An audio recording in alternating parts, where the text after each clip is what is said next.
Assalamualaikum warahmatullahi wabarakatuh. Perkenalkan, nama saya Lulu Ika Rahayu dari UPTSD Negeri 123 Gresik, calon guru penggerak angkatan 6. Di sini saya akan memaparkan aksi nyata saya pada modul 1.4 budaya positif. Dengan fasilitator Ibu Dr. Anda Undang Martiningsih MPD dan Bapak Agus Supriyanto SPD sebagai pengajar praktik. Selamat menyaksikan. Arahkan pandangan ke depan, Tuhan kan menuntunmu. Sadarilah masa berganti, tantangan kan kita hadapi. Bergandeng tangan untuk negeri, era kita menanti berseri. Kita belajar Pancasila, kita bernafas dalam sila-silanya. Kita belajar Pancasila, ayo kita jaga untuk Indonesia. Bersatu dalam perbedaan, berpegang tangan dan berlari. Singkirkan egomu, oh kawan, demi negeri ini. Jadilah generasi emas, cerdas berkarakter itu kita. Bismillahirrahmanirrahim. Assalamualaikum warahmatullahi wabarakatuh. Ya, terima kasih teman-teman, Bapak Ibu guru hebat yang ada di sini. Di sini saya akan memaparkan aksi nyata modul saya pada modul 1.4 tentang budaya positif, yaitu menyebarkan pemahaman dan pengalaman dalam menerapkan budaya positif di sekolah. Perlu diketahui bahwa budaya positif itu sangat penting bagi pembelajaran di sekolah, terutama untuk mendisiplinkan murid. Next, Pak. Budaya positif itu sendiri adalah nilai-nilai, keyakinan-keyakinan, dan kebiasaan-kebiasaan di sekolah yang berpihak pada murid agar murid dapat berkembang menjadi pribadi yang kritis, penuh hormat, dan bertanggung jawab. Ini sesuai dengan profil pelajar Pancasila. Jadi ini kebiasaan-kebiasaan ini bisa berupa tentang kedisiplinan siswa pada waktu mau masuk ke sekolahan. Guru semuanya itu menjemput siswa di gerbang dengan bersalaman. Itu merupakan dari budaya positif. Next. Di sini kita akan membahas ada beberapa poin dari budaya positif, yaitu yang pertama disiplin positif dan nilai-nilai kebajikan universal. Yang kedua teori motivasi, hukuman dan penghargaan, restitusi. Yang ketiga keyakinan kelas. Yang keempat kebutuhan dasar manusia dan dunia berkualitas. Yang kelima 5 posisi kontrol, dan yang keenam adalah restitusi.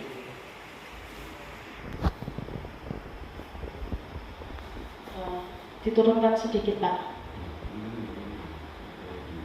Disiplin positif dan nilai-nilai kebajikan universal. Nilai-nilai kebajikan universal ini bisa berupa saling menghormati, saling menghargai, tepat waktu dalam mengumpulkan tugas, terus tidak bertengkar gitu ya sama teman-temannya. Disiplin positif itu sendiri itu sangat penting di dalam kelas. Melalui anak-anak kita harus selalu menerapkan budaya disiplin positif dan nilai-nilai kebajikan universal. Next, Pak. Disiplin positif merupakan disiplin tanpa memberikan ancaman atau memberikan hukuman. Dengan menerapkan disiplin positif, guru dapat meningkatkan kesadaran siswa dalam membentuk karakter yang positif. Di sini maksudnya tanpa memberikan ancaman atau memberikan hukuman. Apabila ada siswa misalnya datangnya terlambat, kita itu jangan langsung menghukum dia atau memarahi dia atau berpikiran yang buruk ke dia. Jadi kita harus menerapkan restitusi terlebih dahulu kepada peserta didik untuk memecahkan permasalahannya sendiri. Serta membentuk karakter yang positif. Karakter yang positif itu yang seperti apa? Karakter yang positif itu melalui 5 profil pelajar Pancasila yang berketuhanan kepada yang Tuhan Yang Maha Esa, berakhlak mulia, bernalar kritis ini ya, bergotong royong, kreatif, mandiri, dan berkebinekaan global. Nilai-nilai kebajikan yang disepakati bersama lepas dari suku, bangsa, agama, bahasa maupun latar belakangnya ini merupakan dari sifat-sifat dari nilai kebajikan. Ini sifat-sifat positif manusia yang merupakan tujuan mulia yang ingin dicapai setiap individu. Nilai-nilai kebajikan yang ingin dicapai oleh setiap anak Indonesia yang kita kenal dengan profil pelajar Pancasila. Teori motivasi, hukuman, dan penghargaan serta restitusi. Perlu kita ketahui ada 3 motivasi perilaku manusia. Yang pertama yaitu untuk menghindari ketidaknyamanan atau hukuman. Jadi manusia atau peserta didik itu biasanya kan menghindari hukuman dengan cara, oh saya takut datang terlambat dan dihukum Pak Guru atau Ibu Guru. Saya takut kalau tidak mengerjakan PR nanti dihukum oleh Pak Guru atau Ibu Guru. Itu merupakan cara untuk menghindari ketidaknyamanan atau hukuman. Berarti dia mengerjakan itu ada motivasi tersendiri. Yang kedua, untuk mendapatkan imbalan atau penghargaan dari orang lain. Seperti ini ya contohnya. Saya ngasih contoh ke teman-teman supaya teman-teman nanti mengucapkan terima kasih kepada saya, atau nanti teman-teman memberikan imbalan kepada saya. Ada yang punya motivasi seperti itu, padahal itu tidak boleh ya. Yang ketiga yaitu untuk menjadi orang yang mereka inginkan dan menghargai diri sendiri dengan nilai-nilai yang mereka percaya. Nah, ada di sini itu seorang itu ingin dihargai, ingin diakui melalui prestasinya. Jadi dia itu selalu menunjukkan prestasinya. Saya ingin orang berkompeten, saya punya prestasi seperti ini. Itu merupakan ada motivasi tersendiri ya untuk untuk penghargaan, dan ini untuk menghargai diri sendiri. Ada yang seperti itu. Next Pak. Hukuman, konsekuensi, dan restitusi. Ini berbeda ya. Kalau hukuman itu bersifat satu arah, dari pihak guru yang memberikan dan murid hanya menerima suatu hukuman tanpa suatu diskusi atau pengarahan dari pihak guru, baik sebelum atau sesudahnya. Ini biasanya itu guru ya suka menghukum murid. Ada kalau yang datangnya telat, disuruh lagi muter di lapangan, kan seperti itu ya. Padahal itu tidak boleh sebenarnya. Kita harus melakukan restitusi, jangan selalu memberikan hukuman. Wes contohnya aku dewi loh ya. Aku dewi yang ngono. Biasa ya kalau pelajaran olahraga ada anak sing nakal, tak panggil, sini. Baru mari mas kepala kemana kamu loh? Ada apa bu? Bu aku sampai hukum ya bu ya. Gorong tak hukum belum seru ada enggak hukum ya. Bu aku hukuman pos apa ya bu ya? 10 ya. Anak yang kalau tambah seneng ya dihukum agak bingung. Padahal ini kan tidak boleh. Terus konsekuensi itu bersifat sudah terencana atau sudah disepakati, sudah dibahas dan disetujui oleh murid dan guru. Jadi ini sudah ada perjanjian ya. Kalau konsekuensi, jika kamu tidak mengerjakan tugas, kamu harus menulis selama 1 jam menulis apakah itu saya telat mengerjakan tugas sampai selesai beberapa lembar. Terus kemudian ini restitusi adalah proses menciptakan kondisi bagi murid untuk memperbaiki kesalahan mereka sehingga mereka bisa kembali pada kelompok mereka. dengan karakter yang kuat. Ini sesuai dengan Gosen pada tahun 2004. Jadi restitusi adalah cara yang paling tepat untuk menangani murid kita yang bermasalah. Jadi kita itu tidak langsung memberikan hukuman atau memberikan konsekuensi, itu ternyata tidak benar. Selama ini saya juga salah karena saya selalu menerapkan sistem hukuman kepada murid saya. Padahal ini yang sebenarnya yang paling betul adalah restitusi. Jadi kita tanyakan kepada anak, misalnya anak itu datang terlambat. Kita tanyakan dulu pokok permasalahannya itu apa. Kita cari dulu, kita pantau dulu, karena sebagai guru kita harus bisa menjadi seorang manajerial. Restitusi juga adalah proses kolaboratif yang mengajarkan murid untuk mencari solusi untuk masalah dan membantu murid berpikir tentang orang seperti apa yang mereka inginkan dan bagaimana mereka harus memperlakukan orang lain. Jadi di sini kita juga menanyakan kepada murid kita pada waktu melakukan restitusi. Yang pertama itu kan menstabilkan identitas. Kita tanyakan dulu, setiap orang itu pasti punya salah. Kita kan selalu merasa seperti dulu sebagai seorang guru pada waktu melakukan restitusi. Jadi anak itu dengan leluasa itu mengungkapkan semua permasalahannya, tidak ada yang ditutup-tutupi. Biasanya kan anak kan suka berbohong. Kalau kita melakukan restitusi dari hati ke hati, itu anak bisa mengungkapkan semua pokok permasalahannya. Jadi kalau kita bicara sama anak, sebaiknya kita setiap manusia itu pasti punya salah.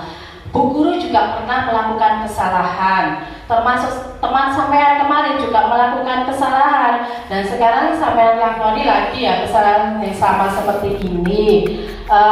Apa pokok permasalahannya? Kita cari dulu.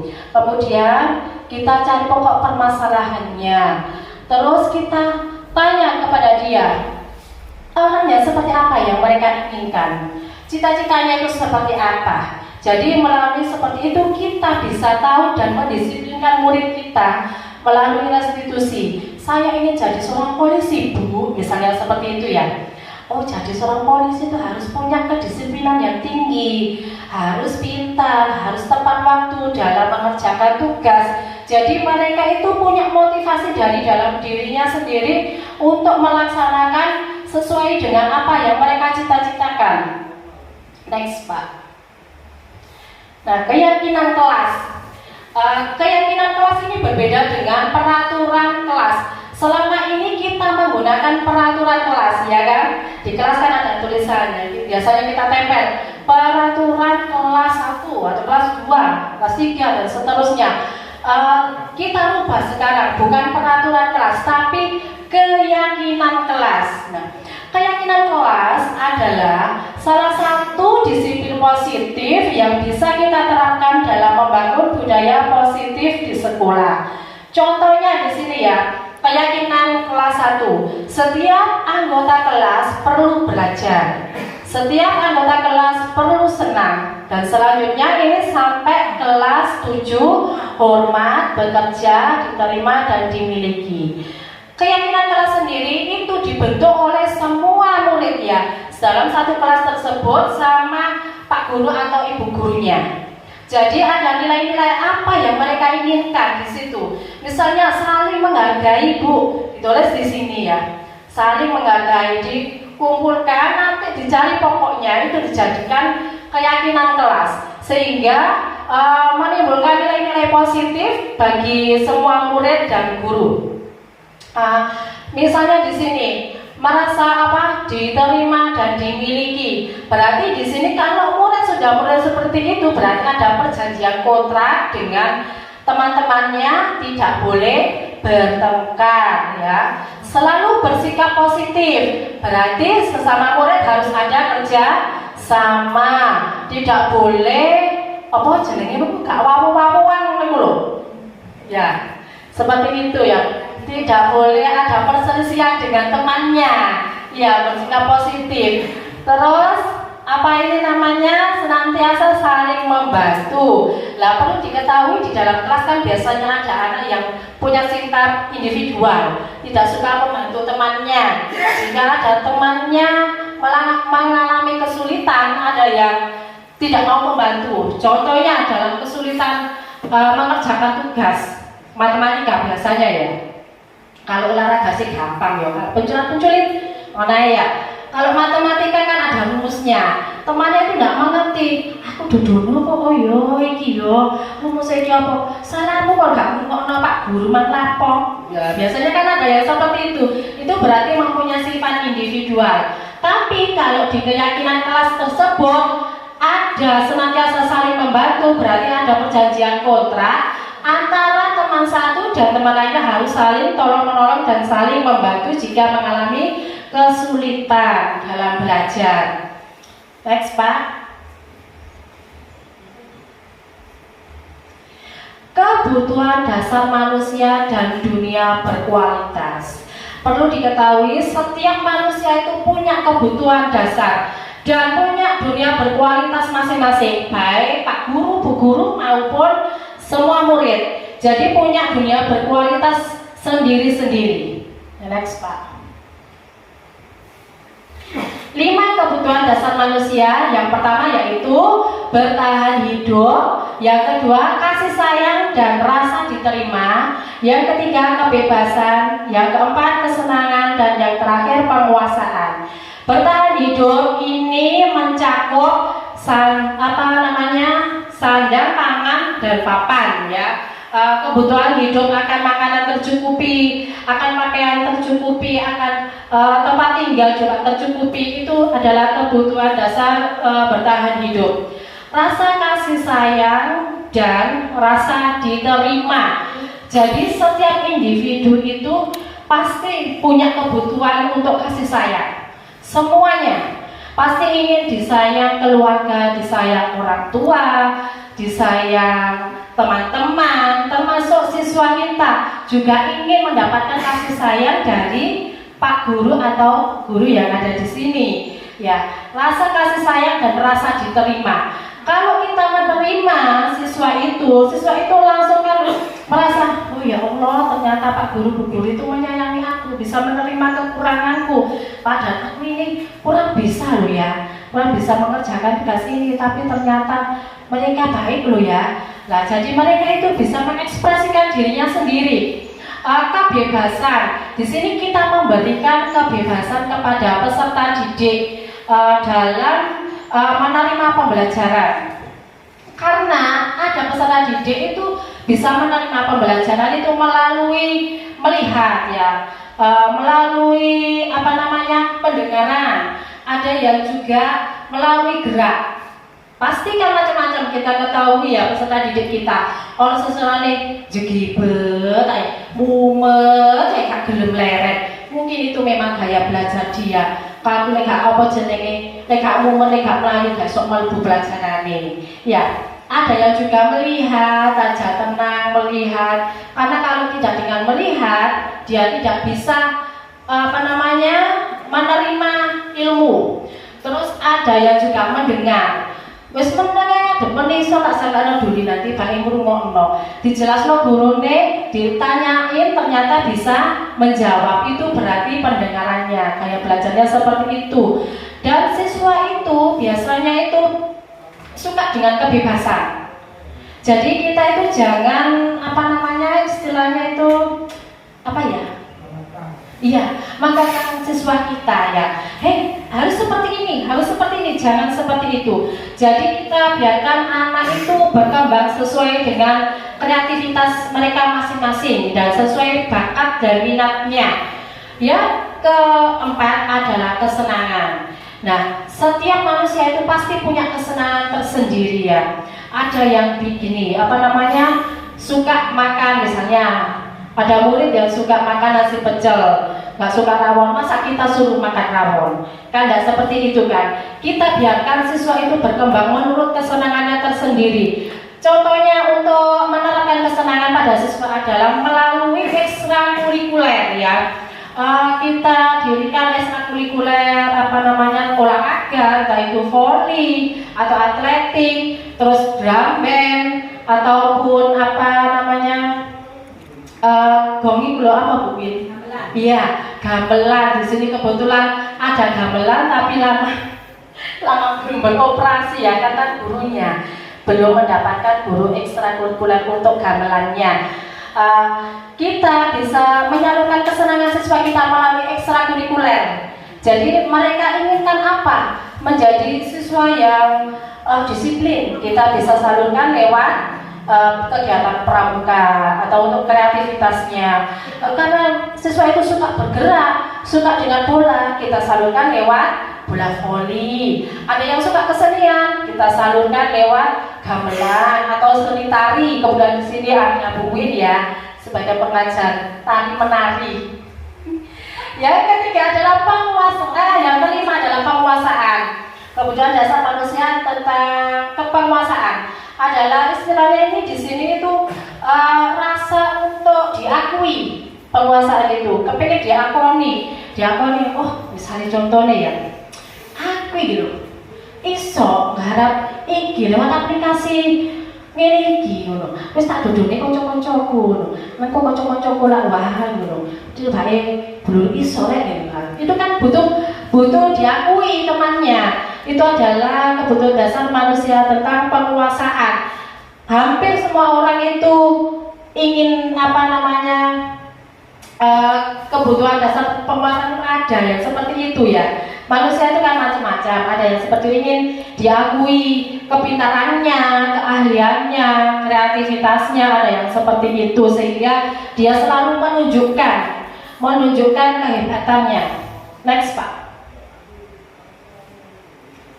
Dunia berkualitas ya, ini materinya selanjutnya adalah dunia berkualitas. Dunia berkualitas Anda adalah tempat khusus dalam pikiran Anda, tempat Anda menyimpan gambaran representasi dari semua yang Anda inginkan. Bisa berisi orang-orang, hal-hal, dan apa saja yang terbaik dalam hidup Anda dan membuat Anda merasa bahagia dan terpenuhi kebutuhan dasar Anda. Jadi kita murid punya dunia berkualitas sendiri-sendiri. Next Pak. Contohnya di sini ya, pertanyaan di sini mengenai dunia berkualitas. Siapakah orang-orang yang paling penting dalam hidup Anda? Siapa? Kira-kira orang yang paling penting dalam hidup Anda itu siapa? Kira-kira? Siapa bagi orang tua? Ada lagi siapa? Suami. Ada lagi siapa? Emak. Siapa mana? Anak. Ya macam-macam jawabannya. Siapakah orang-orang yang paling penting dalam hidup Anda? Kalau saya adalah orang tua, suami dan anak, karena saya juga sudah berkeluarga. Sedangkan nilai-nilai kebajikan apa yang terpenting dalam hidup Anda? Nilai kebajikan seperti apa? Ada yang bisa jawab? Saling menyayangi. Terus ada lagi apa? Bisa membahagiakan orang tua. Ada lagi? Siapa? Apa Pak Toleh? Membahagiakan suami ya. Saling menghargai. Terus apa lagi? Kasih sayang. Semua manusia pasti ingin disayang. Disayang bojone, sayang koncone yo. Terus nih, kalau Anda menjadi orang yang ideal, karakter atau sifat apa yang Anda paling inginkan daripada diri Anda? Kira-kira karakter apa? Tegas? Atau apa? Penyayang? Terus apa lagi? Penyabar. Oh pinter Pak Tolik mau sabar. Dan lagi apa? Kira-kira apa, karakter apa yang Anda inginkan, yang ideal buat diri Anda? Saling menghargai. Menghargai. Terus apa lagi? Kenapa? Disiplin. Ya, disiplin itu penting ya dalam kehidupan kita. Kita selalu harus menerapkan disiplin, baik disiplin di rumah maupun di lingkungan kerja. Ada lagi? Kira-kira nilai apa ya yang paling ideal? Karakter atau sifat apa yang paling diinginkan? Apa Bu Win? Bu Risa, karakter apa? Tadi ada yang penyayang, penyabar, disiplin, rasa mengasihi, terus saling menyayangi, tolong menolong ya, mempunyai karakter berjiwa suka tolong menolong.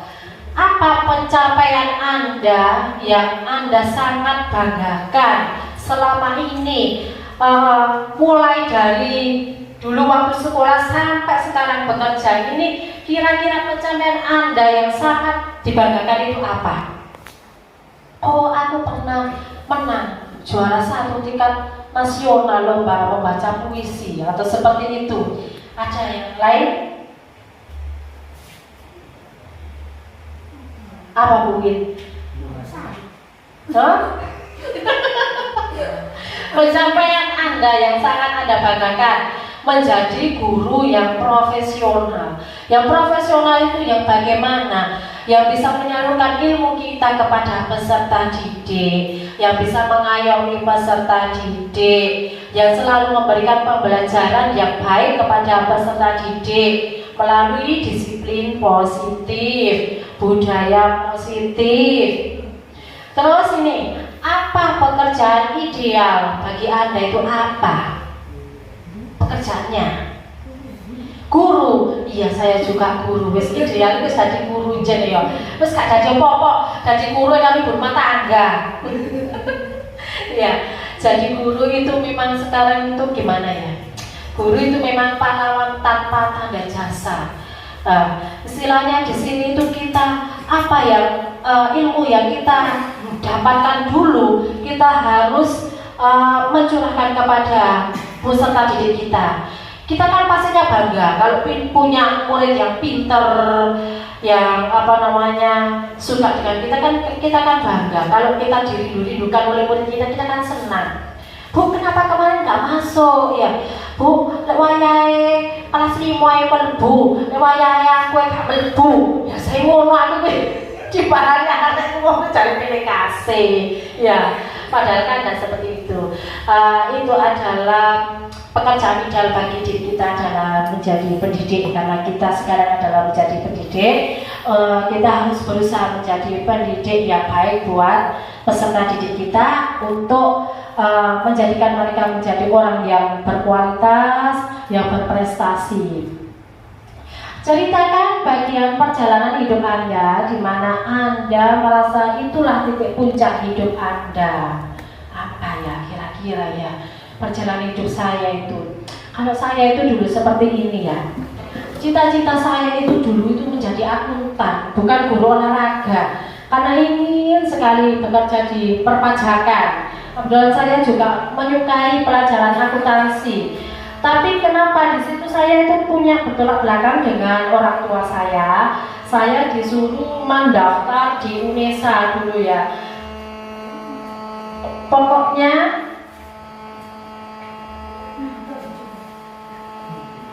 saya disuruh menjadi guru ya. Kenapa? Karena guru itu merupakan panutan bagi peserta didik, panutan dalam hal yang positif. Kita harus memberikan contoh yang baik kepada peserta didik. Dan menurut orang tua saya itu guru itu bisa mendapatkan pahala nanti. Kita kalau nanti itu di akhirat itu bisa ditolong oleh anak didik kita, murid kita, karena kita mengamalkan ilmu kita ya, ilmu yang kita punyai kepada anak didik tanpa memohon atau mengharapkan imbalan apapun. Apa yang paling berharga dalam hidup Anda? Kira-kira siapa apa yang paling berharga? Keluarga, ada lagi? Keluarga, ada yang pekerjaan, ada juga yang menjawab itu pekerjaan. Keluarga adalah yang paling utama ya, yang paling bermakna dalam hidup kita adalah keluarga. Next Pak. 5 posisi kontrol. Nah ini harus kita ketahui 5 posisi kontrol kita sebagai seorang pengajar. Next. Yang pertama yaitu yaitu penghukum. Seorang penghukum bisa menggunakan hukuman fisik maupun verbal. Hukuman fisik ini bisa berupa menyuruh anak push up, squat jam, atau lari memutari lapangan. Itu kan berupa hukuman fisik. Kalau verbal itu lewat ucapan. Kita mengucap kata-kata, kita mengeluarkan kata-kata yang nggak pantas atau yang nggak enak kepada peserta didik, sehingga mereka merasa tersakiti. Itu tipe penghukum. Ada yang seperti ini kan, penghukum itu. Kamu dari dulu itu nggak bisa seperti ini, kamu ini dasar anak bodoh. Itu adalah tipe penghukum. Membuat orang merasa bersalah. Pada posisi ini biasanya guru akan bersuara lemah lembut. Pembuat orang merasa bersalah akan menggunakan keheningan yang membuat orang lain merasa tidak nyaman, bersalah, atau rendah diri. Contohnya seperti ini. Besok jangan ulangi lagi ya seperti ini. Nanti ibu dimarahi oleh kepala sekolah. Lah itu kan bisa membuat seorang anak berpikiran, gara-gara aku bu guru nanti dimarahi kepala sekolah, ya kan? Jadi anak itu merasa bersalah. Tidak boleh seperti itu ya. Ternyata posisi seperti penghukum membuat orang merasa bersalah itu tidak benar dan tidak boleh diterapkan kita sebagai seorang pendidik. Yang ketiga, ini banyak sekali yang kita gunakan, yaitu sebagai teman. Guru pada posisi ini tidak akan menyakiti murid, namun akan tetap berupaya mengontrol murid melalui persuasi. Jadi kita itu menjadi teman buat murid-murid kita. Tapi dalam jangka panjang itu tidak baik ya posisi teman itu. Karena jika kita ada permasalahan dengan murid tersebut akhirnya menjauh, itu bisa menimbulkan dampak negatif bagi murid tersebut. Jadi untuk posisi teman sebaiknya tidak dilakukan oleh seorang pendidik. Yang keempat adalah monitor atau pemantau. Artinya memonitor berarti mengawasi, sehingga mengadakan perhitungan, catatan, data yang dapat digunakan sebagai bukti atas perilaku seseorang. Jadi guru di situ memonitor tindakan muridnya setiap hari. Jadi di situ guru itu selalu mencatat menggunakan data sebagai bukti atas perilaku seseorang. Misalnya kemarin telat ditulis di sini, Mirna telat dengan hari Kamis kemarin. Terus besoknya lagi hari Jumat telat lagi ditulis lagi. Lah itu ada tipe monitor atau pemantau. Terus yang terakhir adalah manajer, adalah posisi mentor di mana guru berbuat sesuatu bersama dengan murid, mempersilahkan murid mempertanggungjawabkan perilakunya, mendukung murid agar dapat menemukan solusi atas kesalahan yang dia perbuat. Jadi ini adalah posisi yang paling harus dilakukan oleh seorang guru. Seorang guru harus harus menerapkan nilai posisi manajer ya dalam mengajar peserta didik di sekolah. Sehingga kalau kita menerapkan nilai manajer, kita pasti melakukan restitusi terhadap peserta didik kita. Jadi kita tidak langsung menghukum mereka atau membuat mereka merasa bersalah, dan juga tidak langsung mengejak mereka ya yang berbuat salah. Sehingga di sini dengan melalui restitusi kita bisa menerapkan posisi kontrol manajer kepada murid kita, sehingga murid kita itu bisa menemukan solusi atas tindakan atau kesalahan yang mereka perbuat. Contohnya seperti ini, kalau sistem manajer, besok misalnya ada seorang siswa yang melakukan kesalahan. Besok kira-kira apa tindakan yang kamu lakukan untuk kedepannya? Saya tidak akan mengulanginya lagi, Bu. Lah, berarti dia mempunyai jawaban sendiri untuk menemukan solusi dari permasalahannya sendiri. Ya, kita itu hanya selaku membantu mereka di dalam posisi manajer. Lanjut, Pak. Ini segitiga restitusi. Kita melakukan restitusi ada tahapannya. Yang pertama yaitu menstabilkan identitas. Teori kontrolnya kita harus ini. Kita semua akan melakukan hal terbaik yang bisa kita lakukan. Yang kedua, validasi tindakan yang salah. Semua perilaku memiliki alasan. Kenapa mereka berbuat kesalahan ini pasti punya alasan tersendiri. Yang ketiga yaitu menanyakan keyakinan. Kita semua memiliki motivasi internal ya. Menanyakan keyakinan ini sudah kita bentuk keyakinan kelas ya. Terus ini segitiganya. Validasi menanyakan menstabilkan identitas terlebih dahulu. Ini kita menerapkan ini, kita menggunakan kalimat seperti ini kepada siswa kita ya. Kalau kita melakukan segitiga restitusi supaya siswa tersebut tidak merasa merasa dihargai, merasa dimiliki, merasa mendapatkan kasih sayang, ya sesuai dengan kebutuhan dasar manusia tadi ya. Setiap orang pasti pernah melakukan kesalahan. Kalau siswa kita ada masalah, melakukan kesalahan, kalau kita menggunakan kalimat seperti ini, pasti dia nanti bicara sejujur-jujurnya. Oh berarti aku dewi sing gak ngelakuin kesalahan. Ternyata ada lagi yang melakukan kesalahan selain saya. Pasti pikirannya seperti itu ya. Terus kamu bukan satu-satunya yang pernah melakukan kesalahan ini. Ya kan, ini untuk membuka permasalahan tersebut lewat menstabilkan identitas. Yang kedua yaitu validasi tindakan yang salah. Kita tanyakan alasannya itu apa. Kamu tentu punya alasan mengapa kamu melakukan itu. Pasti mereka menjawab punya bu. Kiranya apa yang membuat kamu menjadi seperti itu? Saya telat itu bu karena saya nonton TV terlalu malam, suka main HP. Nanti kan terjawab di sini di validasi tindakan yang salah. Terus kita selanjutnya menanyakan ini, adakah cara yang lebih efektif untuk mendapatkan apa yang kamu butuhkan? Iya bu, saya meminta orang tua untuk membangunkan saya lebih awal. Ini nanti memecahkan permasalahannya di sini ya. Yang ketiga yaitu menanyakan keyakinan. Keyakinan kelas yang telah kita sepakati bersama Pak Guru dan peserta didik di kelas. Tadi kan kita membuat keyakinan kelas terlebih dahulu. Kita tanya, keyakinan kelas apa yang kira-kira dilanggar sama semen itu apa? Nanti kan anaknya itu menjawab. Karena sudah membuat keyakinan kelas disiplin bu. Nah, tadi kan ada keyakinan kelas disiplin.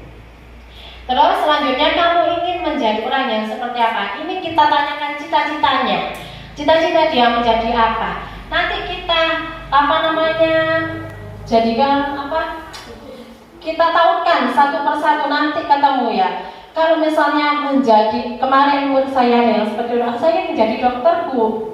Oh, menjadi dokter. Kalau menjadi dokter harus belajar yang rajin, tidak boleh mencontek. Karena pokok permasalahan kemarin saya adalah siswa sedang mencontek di kelasnya ya. Next Pak. Terima kasih atas kehadirannya. Sekian dari saya. Bila ada kesalahan, mohon maaf. Apabila ada yang ditanyakan, monggo.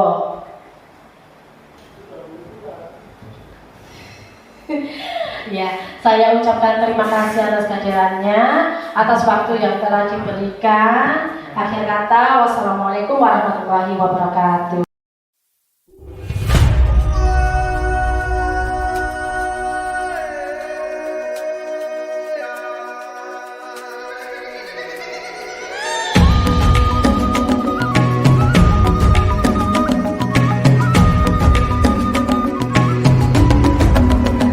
Bangun dan bukalah matamu, saatnya meraih mimpimu.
untuk keyakinan kelas kita ya, harus kita sepakati bersama. Jadi ini nanti dulu tulis di papan tulis itu harus kalian terapkan dalam kehidupan sehari-hari kalian pada waktu di kelas ya. Ya, pertama ini rukun. Terus saling menghormati.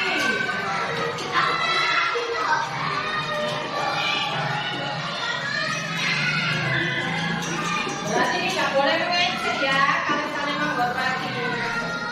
Dan lakukan waktu.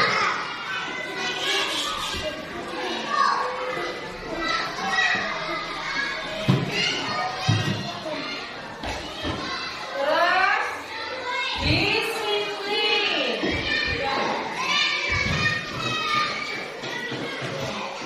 Perhatikan disiplin, rukun, saling membantu.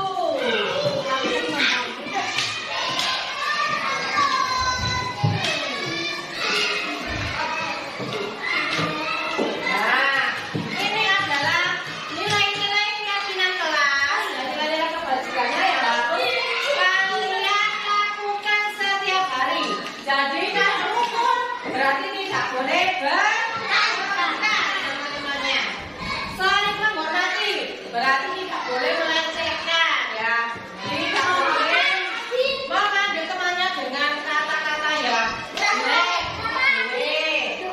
Datang ke itu berarti tidak boleh melanggar. Terus disiplin, disiplin dalam mengerjakan tugas ya. Terus saling membantu berarti antara sampai di antara teman satu dan teman lainnya harus saling tolong menolong dan bantu membantu. Tidak boleh males-malesan. Kalau ada temannya yang tidak bisa harus dibantu ya, harus ditolong. Oke? Kapan kita laksanakan mulainya? Besok, hari ini. Hari ini harus kita lakukan, laksanakan ya. Karena keyakinan kelasnya kita buat hari ini, maka mulai hari ini harus diterapkan ya. Setuju? Oke, kita. Perkenalkan, nama saya Khairuddin Islamiyah, teman sejawat dari Bu Lulu, guru penggerak angkatan 6 dari SDN 123 Gresik. Setelah mengikuti seminar yang diadakan oleh Bu Lulu tentang budaya positif, saya menjadi mengetahui bahwa budaya positif itu sangat-sangat penting, terutama pada poin 5 yang berisi tentang kontrol guru, yang mana posisi kontrol manajerial itu sangat efektif diterapkan oleh guru ketika menghadapi permasalahan dengan peserta didik. Dan saran saya untuk Bu Lulu, tetap semangat, maju terus dan sukses. Wassalamualaikum warahmatullahi wabarakatuh. Assalamualaikum warahmatullahi wabarakatuh. Perkenalkan, nama saya Arka dari kelas 3 UPT SDN 123 Gresik.